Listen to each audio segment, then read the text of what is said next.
Oh. Good afternoon, everyone. This is Zhao Chenchen from CGTN, China Global Television Network. And I'm very honored to moderate for the next panel, which will be discussing about the economic implications of going to the moon, conducting research, and also a lot of activities at the lunar surface.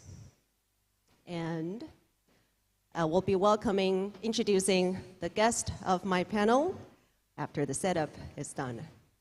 All right, so joining us here at the venue are Mr. Nasser Al-Sahaf, Chair of the International Moon Day Group.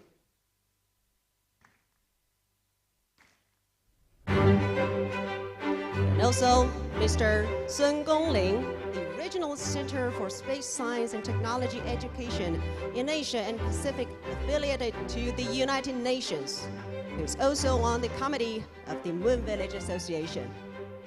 All right.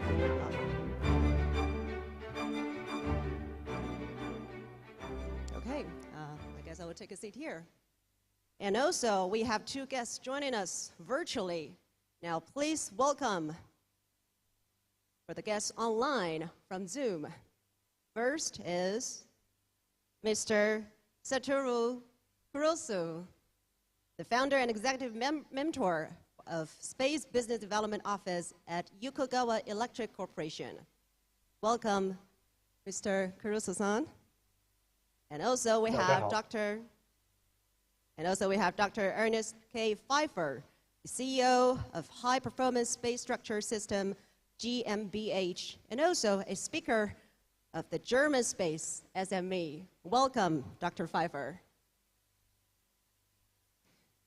So yes, we just had a really wonderful discussion from guests around the world, and now we're bringing more diversities to our event today.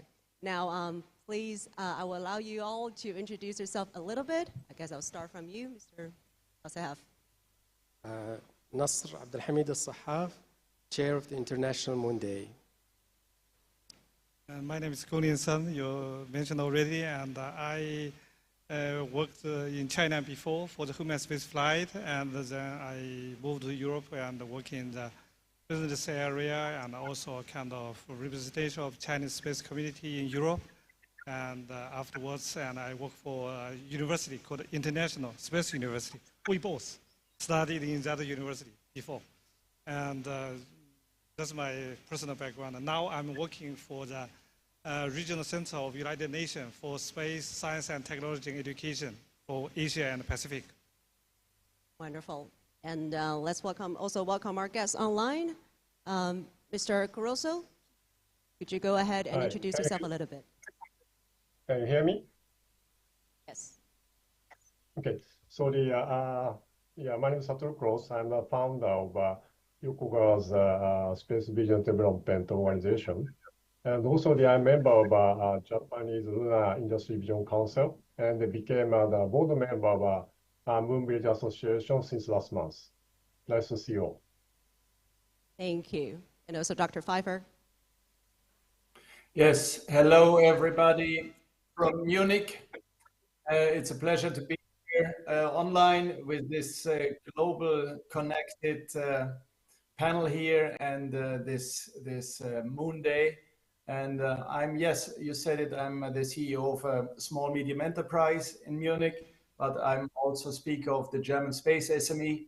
And I appreciate to talk today a little bit more or to highlight the industrial view on all these explorations. Thank you to be with you. Thank you and welcome you all. I hope you feel comfortable this way. I mean, we can follow. Okay, so in the next 40 minutes, let's kick the discussion starting. Now, I know you all have a lot to share about, but as you can see, we have so many young space visionaries today. And so I'd like to take this opportunity to invite you all to first share about some of the most current activities regarding going to the moon, lunar exploration. How about we start from Professor Sun? Okay, thank you. And for the lunar space activities at this moment, if we're thinking at this moment, of course, we have two leading programs. One is the Chinese the lunar program, and you got some information already. In the past, we launched have 7 flights, and they are almost to landed in everywhere on the moon. And in the future, and they're also thinking about the human space flight to the moon, maybe in 2030. And there are also a lot of people is working with the International Space Research Station, and is also initialized from Chinese side. And looking back to the other side, and also especially for the United States, they mentioned about the return to the moon in 2020, and now they also have a rather concrete program for Artemis, and a lot of countries get involved. The European Space Agency, JAXA also get involved. And besides of this, we also can see that in India, they also make a big progress. And in the last few years, for their program is mainly the robotic program to the moon, and they're also thinking about the human space flight to the moon in 2040. Besides of this, and there are also a lot of commercial company, and I know this is we call it either new space company or commercial company. They are also getting involved, and they have made some contribution in the dedicated area. And this is roughly the current situation and for the lunar program at this moment. Thank you, Professor Sun. And that's some perspective from China. And as you can see, we have very, very diverse groups. So next, I'll go to Mr. Al Sahaf. Share with us some of the latest projects from the UAE. Well, thank you. Of course, we know that there are over 20 nations trying to reach the moon by 2030. And of course, this helps a lot because we have also the Artemis Accords, and we have about 43 nations signing up to that. So as you can see, there's a great interest in exploring the moon, and all in this decade. So I can imagine by the next decade, we will have already some laboratories to excavate and try to capture water, helium-3, and all those wonderful minerals that are so rare on Earth. So it's an exciting time because this time man is going back to the moon for sustainable activity. Thank you. Next, let's go to Mr. Kurosu-san. Could you share with us? Yes, yeah, there are very many interesting missions around the world, and let me introduce activity in Japan. After the JAXA landed SLIM, smart lander for investigating a moon, landed. This was a pinpoint landing, the accuracy of less than 50 meters. And this year, another mission is a pure commercial mission by iSpace. It will be a commercial payloads, including the electrolyzer, experimental electrolyzer to create the hydrogen and oxygen on the moon. And next year or year after, as the director of ISRO mentioned, we have a joint collaboration mission with India for the lunar water exploration. And Japan will use the launch this payload by JAXA's H3 rocket. And the lander will be developed by ISRO, and the rover will be developed by JAXA. So after the bypass cancellation, this could be a very interesting, fast, concentrated lunar water exploration mission. And iSpace, private company, continued in 2026. This is the part of Artemis program, NASA CRIPS program, under the DREPA. They will have the next mission. And then in the same year, iSpace will conduct another mission, which is supported by Japanese government. And later 2020s, part of Artemis program, JAXA will develop the part of gateway I have called the ECLS, Environment Control Life Support System, and the new transportation system called HTBX to carry the material to the lunar gateway. And in the early 2030s, JAXA and Toyota will develop the manned pressurized rover, and which will allow the 2 persons to explore the moon for 1 month. And the latest news is early 2030s, 2 astronauts will be landed on the moon. So there are many exciting news. This is the news from Japan. Thank you. Thank you. And maybe we can also go to Dr. Pfeiffer to share with us something lunar regarding the moon from Germany. Yeah, Germany and Munich and Europe. So let me please start with the European programs. So there's two major programs. One is called, or one is a contribution to Gateway. Everybody knows, I guess, the Lunar Orbiter space station. And there is Europe providing also one complete module called IHEP. And yeah, Germany is contributing mainly with small medium enterprises. It was a program dedicated to small and medium enterprises, SME. And we are supplying from Germany here electronics, structures, antennas, and so on.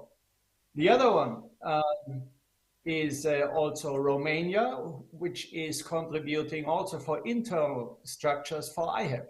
So it's also from a spiritual point of view, if you talk to people in Germany and in Romania on the street, and if you tell them, hey, we are building something for the moon space, they will see it soon, orbit around the moon, they are all fascinated.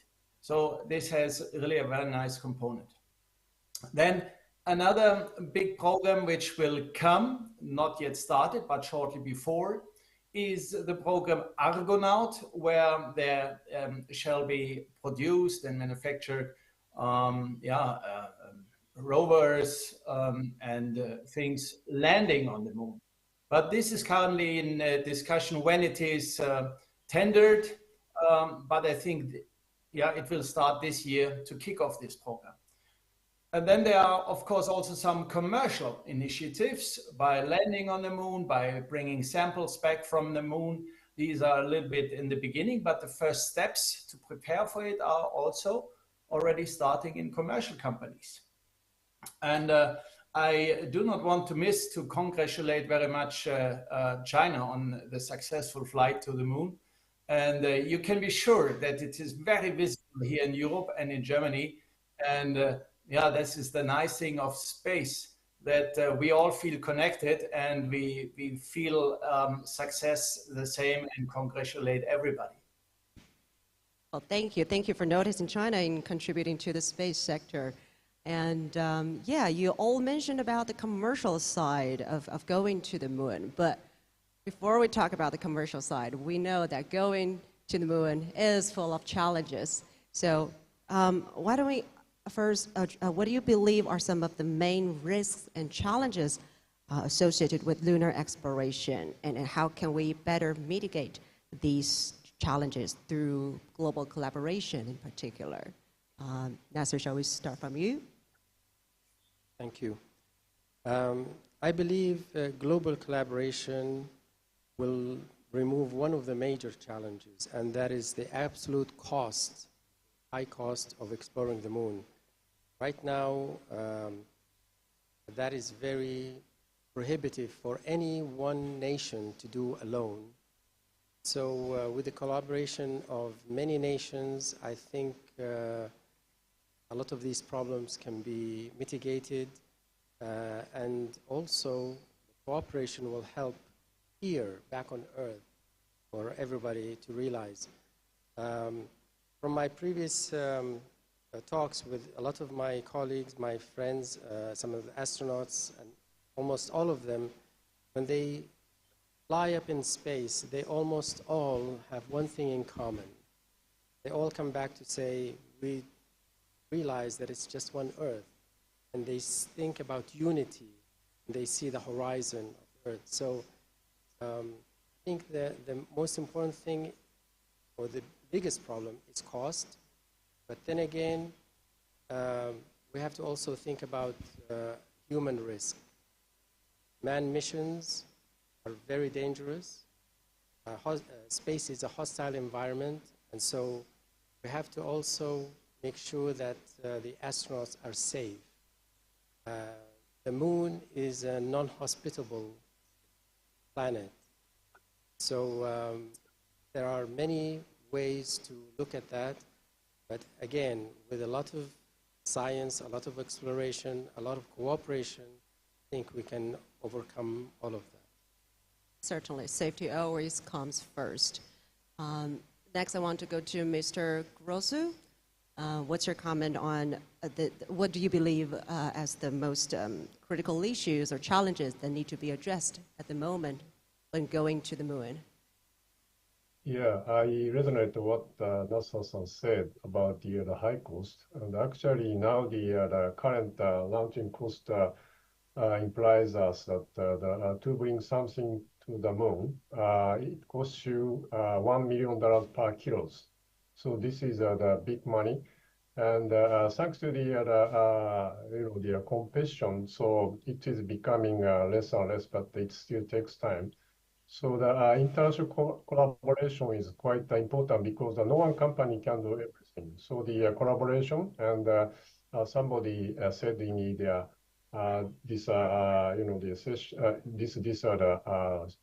the symposium that to bring all the strengths of technology or strengths of making the product in the reasonable cost. I think to mitigate this kind of high cost, and also accelerate the cost down, international collaboration is quite useful.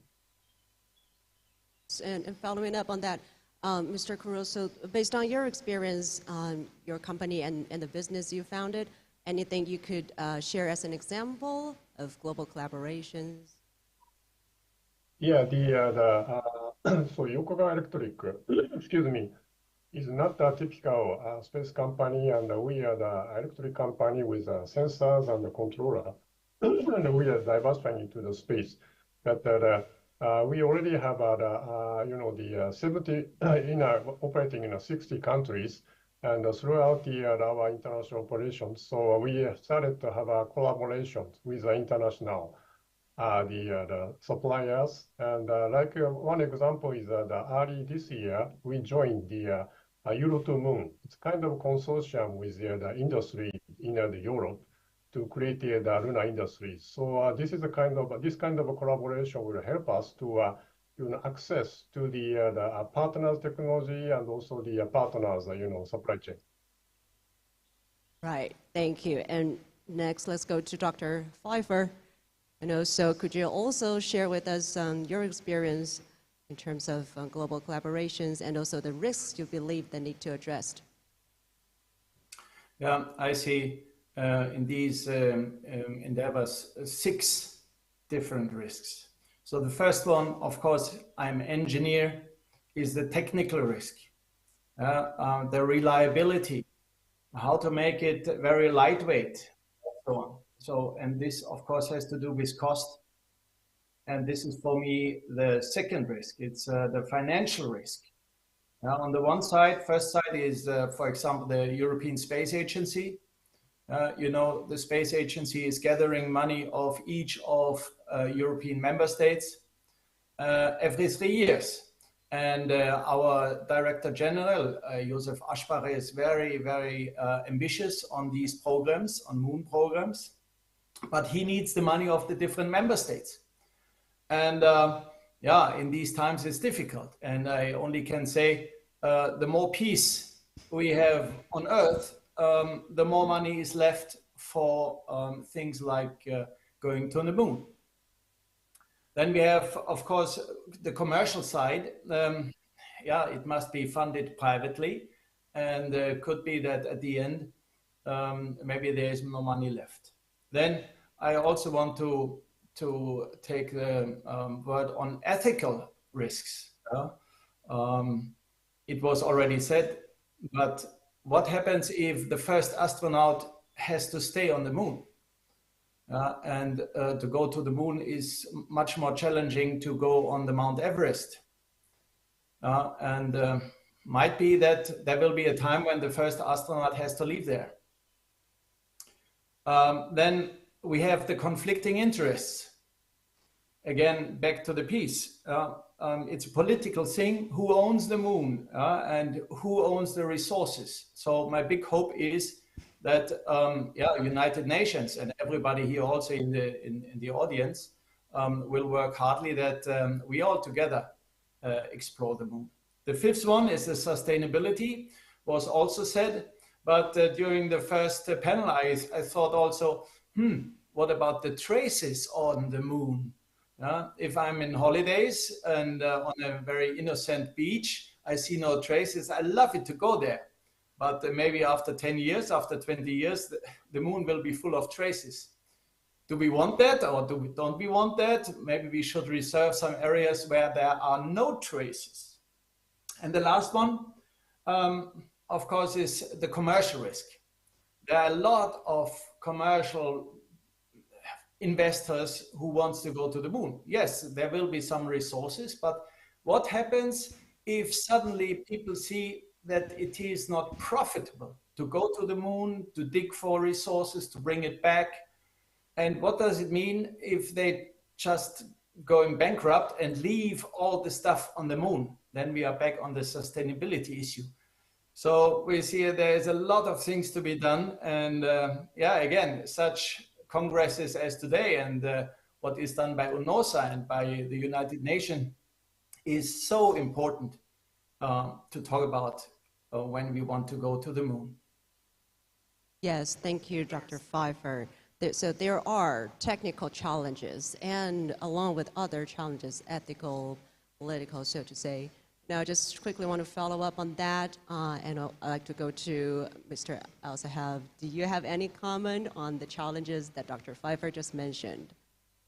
Actually, we have at the Moon Village Association, we have worked on a framework on the GEXLA, Global Expert Group on Sustainable Lunar Activities, and we have presented that last year to the United Nations, to the Office of Outer Space, and it was approved. So this is a framework that actually is great for any stakeholder in space to go through it.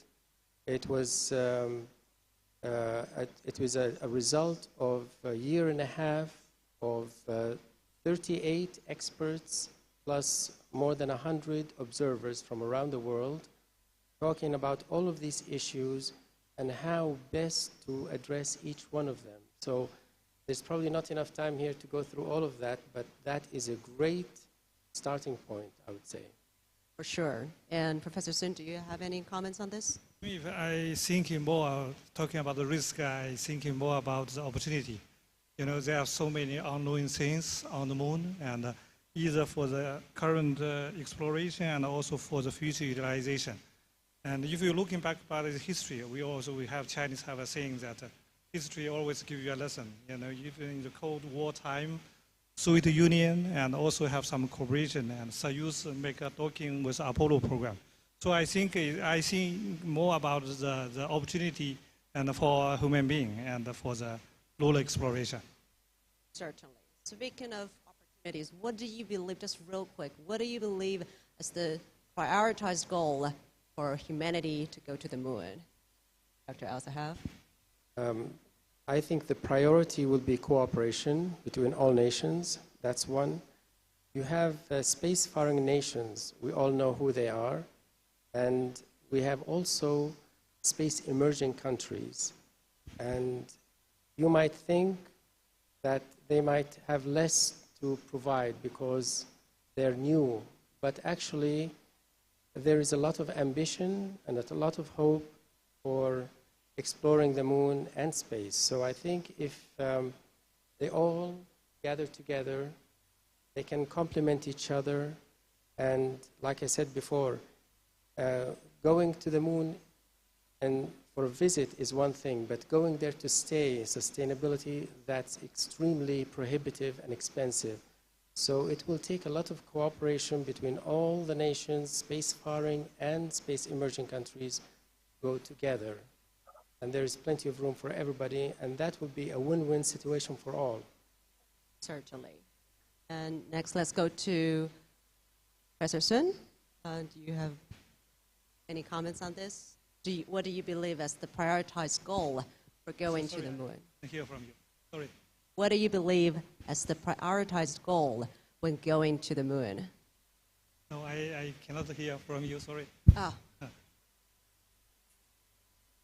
我们人类现在要去月球的话，首先第一要 Because I cannot hear. Maybe you put Okay. your microphone Alright. close to your mouth. Sorry. So there's a little bit echo in this room, I understand. So what do you believe as the prioritized goal when going to the moon for humanity? Yeah, for me, it's that they have a lot of, area to talk. And for me, economic point of view, they have good potential. And it's and either for the, technology development and or the future use like the material we can use on the moon. And and also that you can see the trends are totally different like before. And if we are looking about, the lunar exploration in the old time in Soviet Union and the United States, the people is, the money from the government, the money goes to the state-owned enterprises. Now it's different. So if you're looking about the Artemis program, big contract went to some area like to the space exploration in China. Chinese government also encourages the people and also the commercial company to get involved. Besides of this, and I think that the lunar mission will benefit for also other non-spacefaring country, because I also at this moment advisor to the China the Deep Space Exploration Lab, and so we have a lot of partners from developing countries that don't have so much knowledge or experience in this area. By working together, they also can learn, and according to their interests, and also good even for the outreach and for the known people. Certainly. And next, I would also like to go to Mr. Kurosu. In one line, just real quickly, what do you believe as the prioritized goal when going to the moon? Well, so the reason why we are thinking of focusing on moon is that we believe this is the closest industry place in space. So Yokoga already have a payload in the ISS for a life science experiment, but frankly speaking, the real estate is quite small. But the moon has a lot of land, and also we believe water is there.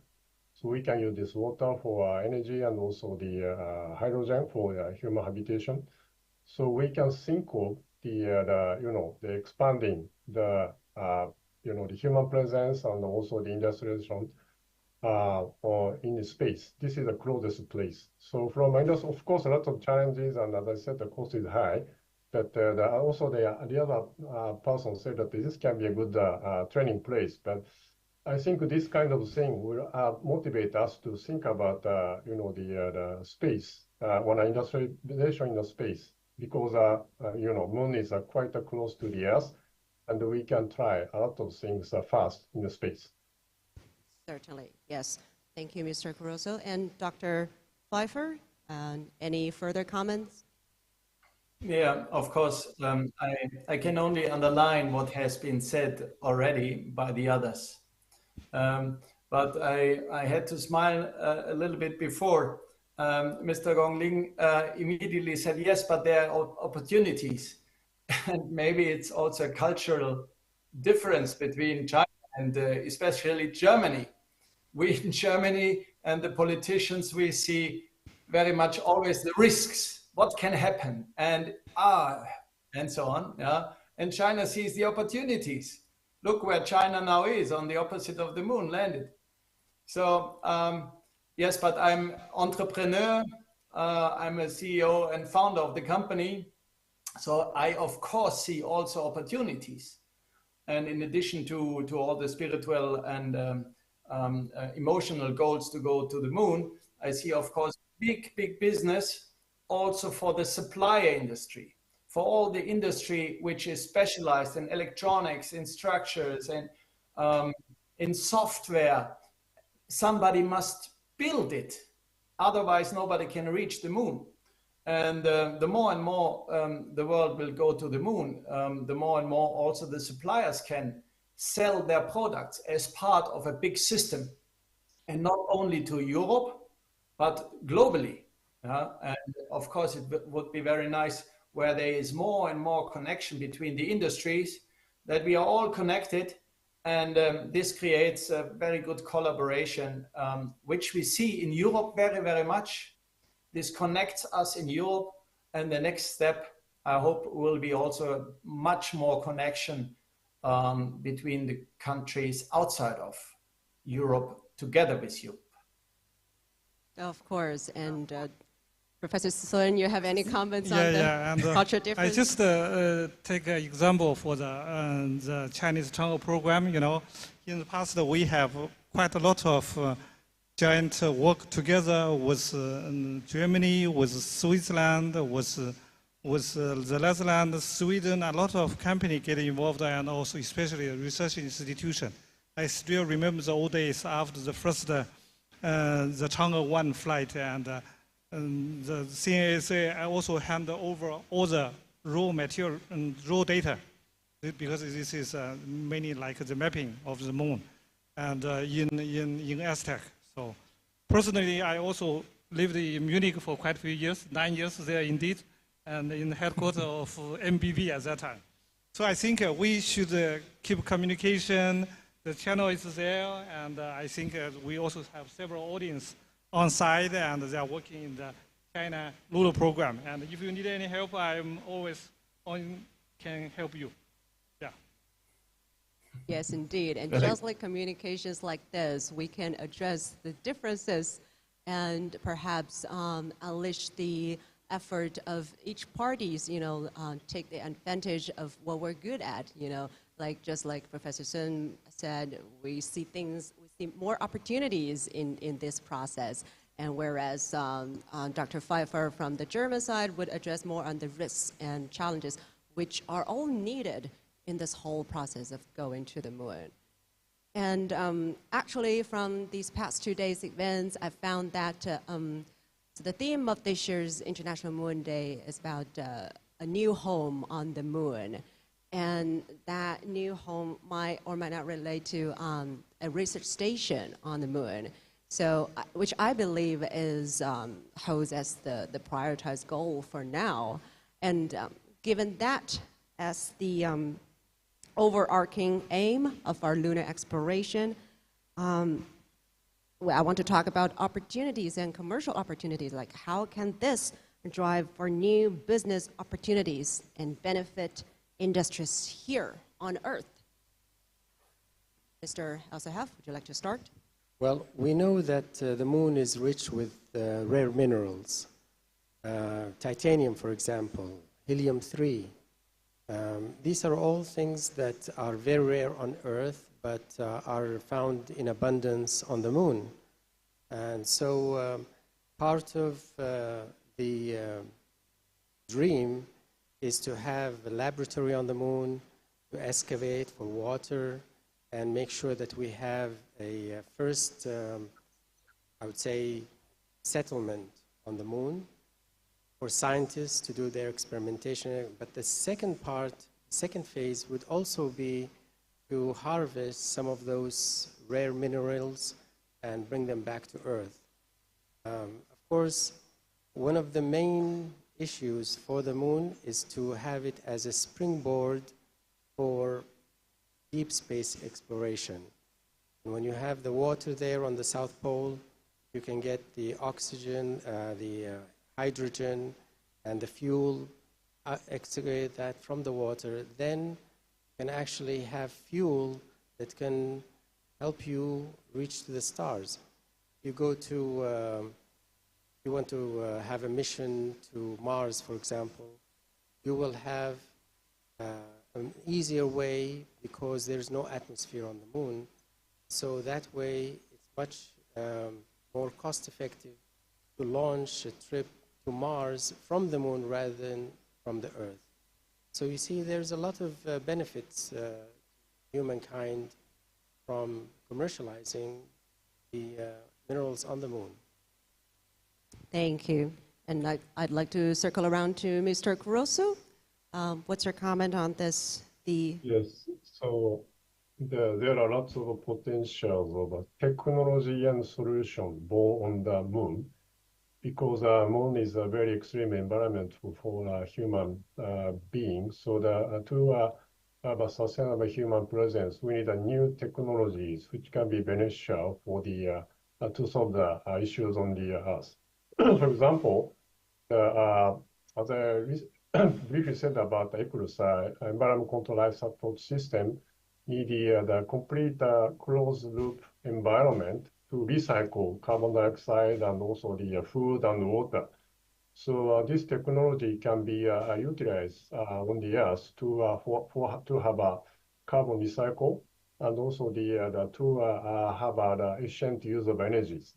So on the moon, there's no fossil. So there's no fossil energy, no coal, no the oil and gas. So we need to create energy, and we need to utilize the water to create the energy source. Or this could be the complete green hydrogen-based supply chain.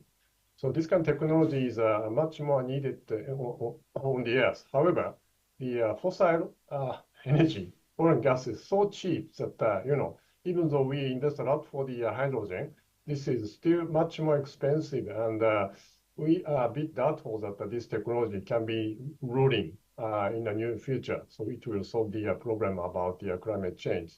So we think this kind of idea of circular economy with the carbon dioxide type of reduction and also recycle everything for the human being can create new technologies which can solve lots of problems on the Earth. So we already started to investigate in this kind of thing. And also the JAXA is working together with a major gas company using their new technology of low temperature Sabatier reaction to have a methanation technology kind of thing. So many things can be, many things developed in the extreme environment moon can be utilized in order to expand their business on the Earth too. Yes, certainly. There are definitely a lot of new technologies await to be developed. And next, let's go to Dr. Pfeiffer. I think science will foster business and vice versa. And one of the key items is the infrastructure. So both needs the infrastructure. So of course one has to go there. The rockets, the spaceships, landing ships, the habitats. The communication, very, very important. There will be for sure a communication line open for everybody, for science and for businesses. Let's look a little bit more in the future. There will be specialized commanders, spaceship commanders. There will be specialized, not stewardesses, but and stewards, but yeah, there will be specialized people, astronauts who are going back and forth to the moon. They will be hired by science missions, and they will be hired by commercial business missions. There might be doctors in the habitats on the moon. They can be shared between science and the commercial ones. I think the world will be, and the moon will be quite different within the next 25 years. And we see all the infrastructure is the key. And the best would be if the world sits together and builds together the infrastructure, because then everybody is dependent on the other one. And this creates, again, I must say it again, this creates peace on Earth. And the more we have that, the more we can do on moon. And you, Nasr, said it also, yes, we also want to go further. We want to go to the Mars, and next one is the Mars. We are on a good way. I'm very optimistic, even if I'm German. I'm very optimistic that we will reach the goal of joint endeavors. Certainly, and I do look forward to that too. I think we're all optimists here. Professor Sun, any further comments on the yeah, and I think they made a very comprehensive description already, but I still can see some more possibility. You know that we also could think in something, the investment which I mentioned already, the possible investment, direct investment from the government to the commercial company. One side, the second side, this is a spin-off. You know, following the technology which is developed for the for the lunar exploration. People also could thinking about whether it can use for our daily life. The third area, could be also the stepstone and for the moon and to the further exploration to the Mars or to the other area. And so at this moment, we can see there are so many companies. And yesterday I also give a lecture and for the space economy. And it's you know, if we are looking about the telecommunication and navigation is fixed, but there's still a good chance. And for the commercial company thinking about the communication, navigation, and even like the Lot Earth observation, lunar observation, you know, this is other kind of opportunities and for the commercial company. Yes, thank you, Professor Sun. And I think you bring us to the last question, which is going forward, how can we better foster for or encourage these business opportunities regarding to the space activities, and how during this process of technology advancements?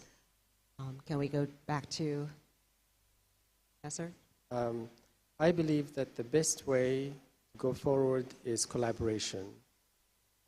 You have several spacefaring nations who are very advanced in this field, and you have also the rest of the world. And now, with the help of SpaceX, of course, that brought down the cost of going to space by one magnitude of order, and within the next few years, it will be coming down by another magnitude of order. I think this is a direct result of why we see that more than 20 nations are trying to reach the moon before the end of this decade. Now, I think we are going to see even more within the next few years. We're going to see a lot of space emerging countries who are very ambitious with their programs, and they will not try to reinvent the wheel, but they will try to start where the technology has reached already. And with the vision that you have in some of these countries, I believe that they can go very far. So again, I will emphasize cooperation, cooperation, cooperation.